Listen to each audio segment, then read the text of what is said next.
Hello, I'm Yuri Takhteyev. I'm the CTO of Rangle.io, and I am delighted here today to have with me Evan Yu, the creator of Vue.js, and Evan is going to be able to answer some of our questions. So, Evan, would you like to could we be able to say a few words to introduce yourself? Sure. Hi, I'm Evan Yu. I'm the author of Vue.js. Previously, I worked at Google and Meteor before going full-time. So right now, I'm doing full-time open source working on Vue.js. So, Evan, the first thing I wanted to ask you is when you set out to write Vue, this was sort of in the world that already had a few prominent frameworks that were, some of them supported by fairly large companies. So what prompted you to put effort into your own framework, and how did you want it to be different from the other frameworks that were out there? Well, to be honest, in the beginning, there was no vision to be competing with these bigger frameworks at all. I think the original vision was to create a framework that I would enjoy using myself. And after I released it to the public, turns out it seems that my preference overlaps with that of a lot of other developers as well. So it started to grow organically, and over time, we sort of added more features based on the community's feedback and just naturally attracting even more users. So I think ultimately the goal of Vue is more about focusing on developer productivity and happiness, and to provide a framework that is easy to get into and help people to be more efficient with their jobs. Well, this foreshadows my next question is, people often describe Vue as very easy to learn, and I just want to ask, how much was this a part of your initial vision for it? And if so, why did you choose to prioritize that specific aspect?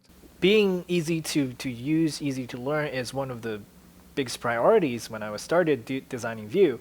One of the reasons is I believe the goal of Vue is to make developers more productive and also to enable more people to build for the web. The thing I like about the web is it's open, it's approachable, accessible. Anyone can use the web, anyone can put their stuff up there.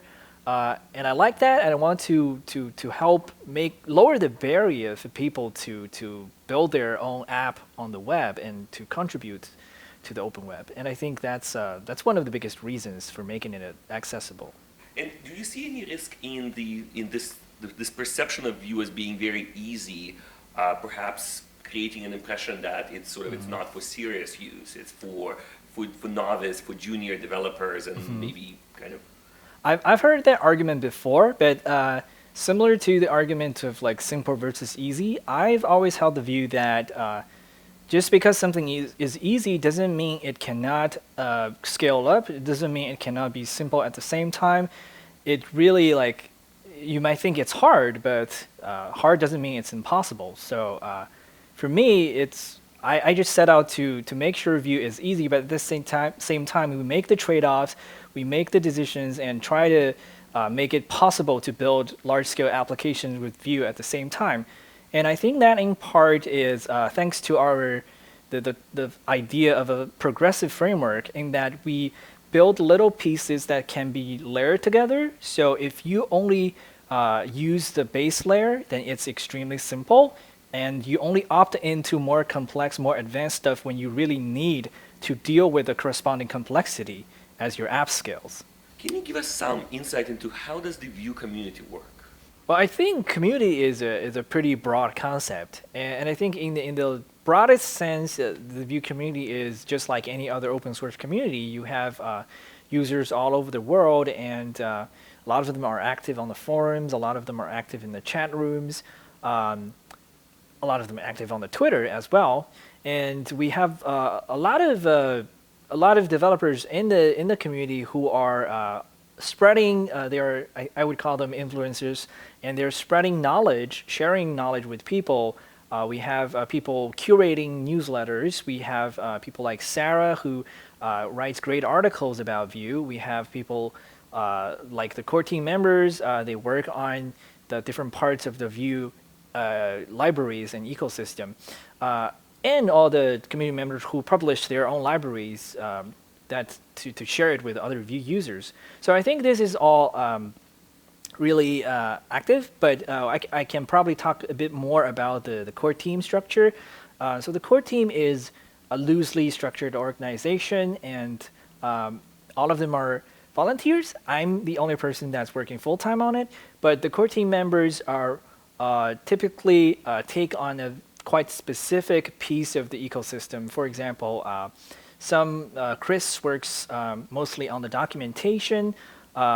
Linus, he mostly works with the community engagement, answering questions, and then we have Katoshin, who mostly works on the TypeScript integrations.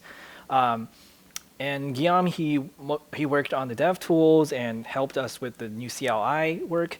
So most of these core contributors, including a lot of other contributors who worked on the Vue core code base as well, they joined the team mostly by just stepping up, and they seeing there is something that they can do, a feature that they can implement to help the Vue community, to benefit the community, and they decided they want to step up and own that piece of work, and they did it, and that's how they joined the team. And how many people is that?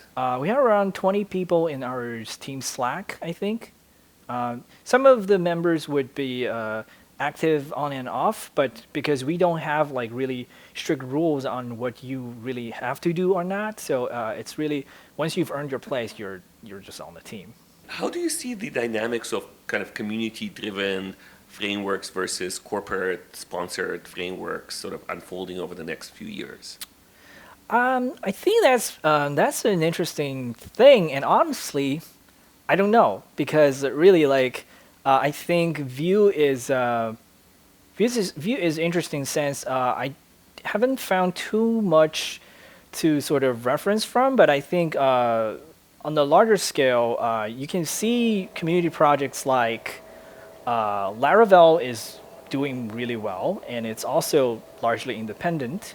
You can also see another example is Linux ended up having its own foundation. I think all of these are possible outcomes, but and I think the existence of projects like Python, Ruby, Linux, all started by a single person, eventually grew into industry-wide, become industry standards. I think it shows that this kind of model can still they can turn into really great things. They don't necessarily have to be owned by a single corporate to become successful. Can Vue scale to really large teams? I mean, teams comprised of hundreds of thousands of developers. And if so, then what would be some of the tips to using Vue at such scale? I surely believe it can scale to absolutely large teams. I think it has already proven itself in some of these big enterprise use cases in China. Huge companies using Vue with massive teams and products with massive scale. And I think regardless of framework, the importance of scaling up is really about consistency and conventions. You need to have clearly defined rules and conventions that is consistently enforced across your team, and the team members need to be able to adhere to these rules. And with that, although Vue is a progressive framework, we do offer the pieces, the tooling that you would need to be able to enforce those conventions. For example, we have an official routing solution, we have an official state management pattern, we have a standard build pipeline through our CLI. We also have a formal style guide, and we have a corresponding ESLint plugin that you can use to enforce the style guide with different opt-in levels.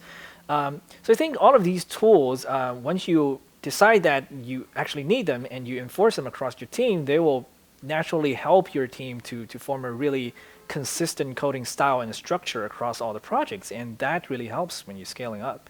So an organization that is looking for a more opinionated solution can sort of opt into a kind of an opinionated version of Vue. Exactly. How do you see Vue evolving over the next 5 to 10 years? And in particular, do you have any plans for long-term release cycles and things like that?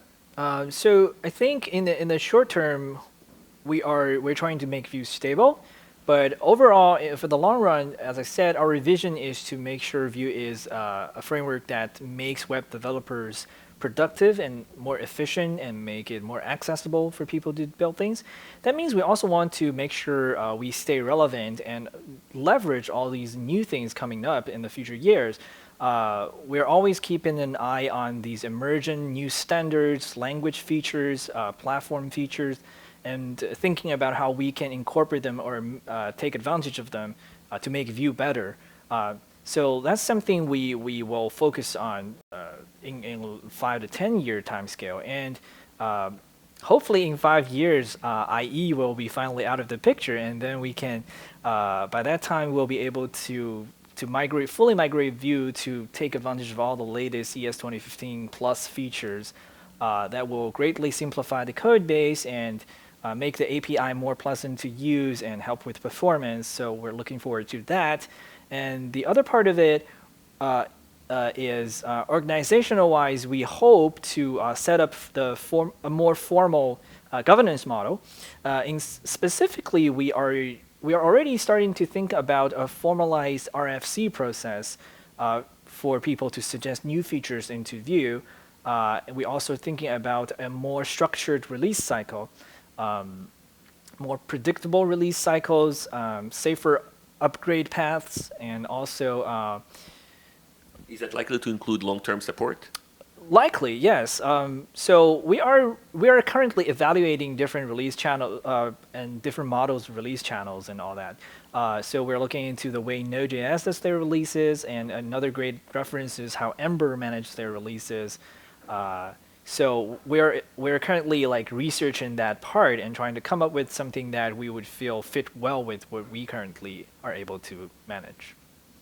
Well, thank you for joining us. Thank you.